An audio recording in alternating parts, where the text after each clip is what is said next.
Bayangin lo lagi di jalan yang super rame, terus tiba-tiba ada orang kecelakaan atau ada aksi kriminal di depan mata lo.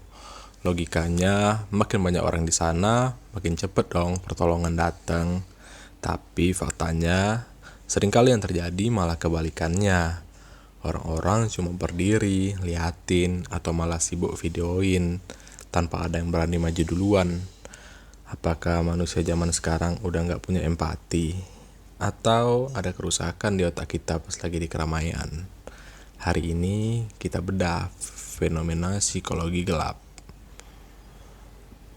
Teori ini muncul dari kasus tragis di New York tahun 1964. Seorang wanita bernama Kitty Genovese diserang di depan apartemennya. Kabarnya ada puluhan saksi yang dengar teriakan dia, tapi nggak ada satupun yang telepon polisi sampai semuanya terlambat. Kasus ini bikin para psikolog bingung. Kok bisa puluhan orang normal jadi patung barengan?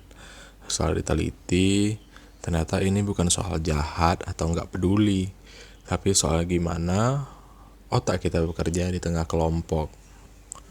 Alasan pertama adalah diffusion of responsibility.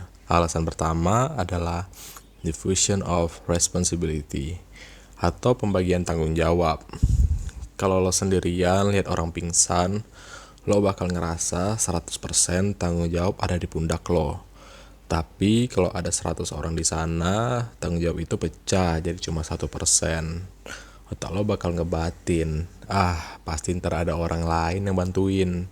Atau, tuh ada orang yang lebih gede badannya, harusnya dia yang maju. Hasilnya, semuanya mikir hal yang sama, dan akhirnya nggak ada yang gerak sama sekali. Kedua, ada yang namanya pluralistic ignorance. Kita itu makhluk sosial yang suka nyontek. Pas kejadian darurat, kita bakal direaksi orang sekitar. Kalau yang lain pada diam dan sok tenang, kita bakal mikir, oh mungkin ini bukan darurat, gua aja yang lebay. Padahal orang lain juga lagi liatin lo buat nyari petunjuk yang sama. Terus gimana kalau lo yang jadi korbannya? Biar gak kena bystander effect, jangan teriak tolong secara umum ke arah massa. Itu gak efektif. Caranya, tunjuk satu orang secara spesifik.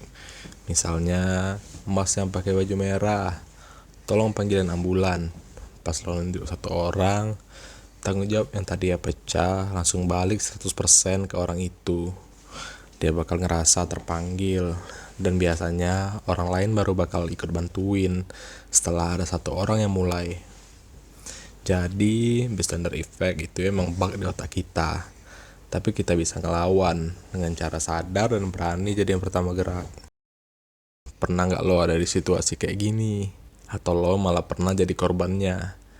Ceritain di bawah ya. Jangan lupa like dan subscribe biar lo makin paham cara kerja dunia yang aneh ini. Bye bye.